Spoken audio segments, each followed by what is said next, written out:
तेरा मेरा साथ रहे। आज के एपिसोड की शुरुआत में सक्षम ने अपनी माँ से कहा कि वह उसके और परिवार के लिए लक्ष्मी आरती करेगा।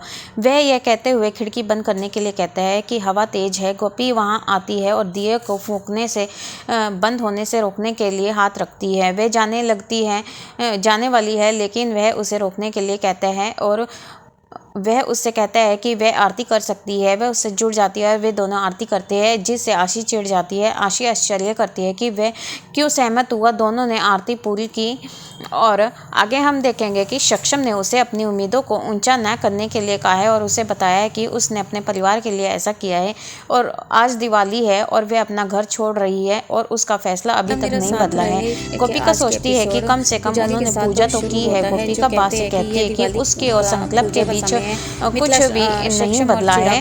वे कहती है कि उसे जाने की जरूरत है। बाग का कहना है कि मिथिला और सक्षम उसकी बातें सुनेंगे। आशी सोचती है कि सब कुछ सक्षम के पास जा रहा है कि ना कि चिराग को। गोपिका कहती है कि वह केवल राधिका की बात सुनता है और वह वहाँ भी नहीं है। वह कहती है कि वह राधिका के लिए सब कुछ कर रहा है और यह झूठ है। गोपिका कहती है कि अच्छे के लिए झूठ, अगर वे अभी भी सोचते हैं कि उसने गोपिका के साथ पूजा करनी है। वे कहती है कि वे अपने सिर पर झूठ का बोझ नहीं छोड़ना चाहती है, घर से निकल और सभी को बताने का फैसला करती है। आशी डिजाइन परिवार चलाती है और कहती है कि आज तक लक्ष्मी पूजा और आगे आप देखेंगे कि गोपिका आती है और देखती है कि पूजा में भाग नहीं लेना चाहता है। वही इस घर का दिया आशी को बुलाती है और जो इस परिवार में चमक लाता है। अगर सक्षम इस पूजा में हिस्सा नहीं लेगा तो पूजा नहीं होगी। गोपिका उदास हो जाती है। मिथिला गोपी को देखती है और अपने कमरे में चली जाती है कि उसे ऐसा करने के लिए दिमाग की जरूरत है। उसने पूछने पर उनकी कोई नहीं सुनता। सक्षम ने अपनी पापा को फोन किया और डिजाइन के लिए कहा। गोपिका सोचती है कि अब एक ही रास्ता है। सक्षम सोचता है कि हो सकता है कि सौदा उसके भाग्य में ना हो। उसे क्या करना है, जिससे गोपिका वहां आती है, उसे डिजाइन देती है। वह देखकर खुश हो जाता है। वह उसे धन्यवाद देता है। आशी चौंक जाती है। वह उससे पूछता है कि यह कैसे मिला। गोपिका का कहना है कि उसने इसे बनाया है। उसकी बात सुनकर हर कोई हैरान हो जाता है। वह उससे पूछता है कि उसका क्या मतलब है। वह कहती है कि उसने इसे अपने हाथों से उसके लिए बनाया है। यहाँ पर आज का राधिका का जो रिवील है, ट्रूथ है, वो सच है, उस सामने आ जाता है। गोपी आज सबको सच्चाई गोपिका बात से कहती है कि वह नहीं चाहती कि कोई परेशान हो। पूरी वीडियो में बने रहिए। आगे वो कहती है चिराग ने उसकी तारीफ की। सक्षम सभी को क्रोधित हो जाते हैं। उसे चोर कहता है। वह उससे पूछता है कि क्या उसे कोई शर्म नहीं है। गोपिका कहती है कि वह उसे गलत समझ रहा है। सक्षम ने उस पर चोरी करने का आरोप लगाया। वह उसे उसकी बात तो सुनने के लिए कहती है, लेकिन वह ऐसा करने से इनकार करता है। कहता है कि वह कहेगी कि वह राधिका है। मिथिला कहती है कि वह उसे सुनना चाहती है और जानना चाहती है कि वह क्या कहना चाहती है। वह उसे अपनी आंखों से मिलने और कहने के लिए कहती है। गोपिका उसे बताती है कि वह राधिका है। उसकी बात सुनकर हर कोई हैरान हो जाता है। वह कहती है कि उन्होंने गोपिका अपना चेहरा छुपा लेती है। उसने उन्हें बनाया है। सक्षम गुस्से में आ जाता है और उस पर चिल्लाता है। वह उसे झूठा कहता है, बात कहने की कोशिश करती है, लेकिन वह ऐसा कुछ भी नहीं कह पाती है।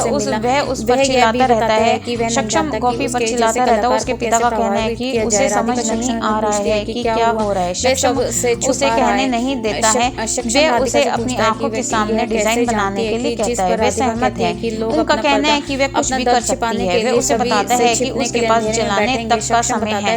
वह उसे अपने साथ घसीटता है और कहता है कि कहता है कि यहाँ बैठकर ये डिजाइन बनाओ। वे जैसा पूछती है वैसा करती है। वह पटाखों की आवाज से अपने कान बंद कर लेती है। वह उसे शुरू करने के लिए कहता है। जैसे ही पटाखों की आवाजें उसे असहज करती है, वह आकर्षित होने लगती है। वह उसे आकर्षित करने के लिए कहता है, लेकिन सभी के पास आशी सोचती है कि क्या वह सच कह रही है और अपनी माँ को बुलाती है। उसकी माँ उसे बताती है कि वह कभी झूठ नहीं बोलती और राधिका कभी अपने उसकी आंखों के सामने नहीं आई, इसलिए वह वास्तव में राधिका है। वह उसे बाहर आने से पहले रुकने के लिए कहती है क्योंकि वह उसे नहीं भेजेंगे। गोपिका सोचती है कि उसका दिमाग एकाग्र और उनके नहीं हो पा रहा है। वह उसे बताती है कि जब वह भगवान कृष्ण को देखती है तो उसे वह साहस मिलता है। राधिका सक्षम से कहती है कि उसने आज जब वह देखने के लिए मुड़ी तो आशी ने भगवान को पर्दे से ढक दिया। स्क्रीन फ्रीज हो जाती है कि उसके घर में होने वाली पूजा में वह भाग ले। आज का एपिसोड यहीं पर खत्म हो जाता है और आगे आने वाले एपिसोड में आप देखेंगे कि मिथिला गोपी से कहती है कि वह उसका भी घर है और उसे नहीं जाने के लिए कहती है। मीन्स गोपिका का सच बारे में मिथिला तो कम से कम मान लेती है कि वही राधिका है। और आगे आने वाले एपिसोड में फिर आप और भी देखेंगे कि गोपिका का कहना है कि जब तक वह उसे स्वीकार नहीं करेगा वह घर में नहीं रहेगी। जब तक सक्षम भी उसे स्वीकार नहीं करेंगे, जैसी भी है वह, जैसी भी उसकी गलतियां है, जैसी भी वो है, उसी रूप में उसको स्वीकार करना पड़ेगा, अदरवाइज वो इस घर में नहीं रहेगी। मिथिला उसे बताती है कि उसका बेटा थोड़ा जिद्दी है। तो इस पर गोपिका कहती है कि माजिद थोड़ी सी जिद मुझे भी करने दीजिए, इस बार तो मैं भी थोड़ी जिद करना चाहती हूँ, प्लीज मुझे यहाँ से अभी जाने दीजिए। तो आज के प्लीज हमें कमेंट करके जरूर बताइए कि आने वाले एपिसोड में क्या मिथिला की वजह से, अपनी सासू माँ के प्यार की वजह से गोपिका वापस आ पाएगी, क्या माँ का प्यार, क्या सक्षम जी उसे अपने घर में वापस ले आएंगे। वैसे होना तो यही है कि गोपिका अपने घर में आ जाएगी, नहीं तो एपिसोड कैसे चलेगा। तो ये है, ये तो टीआरपी बढ़ाने के लिए होता है सिर्फ। तो एपिसोड में आप बने रहिए और वीडियो में please like share and comment जरूर करिए। 5 मिनट बाकी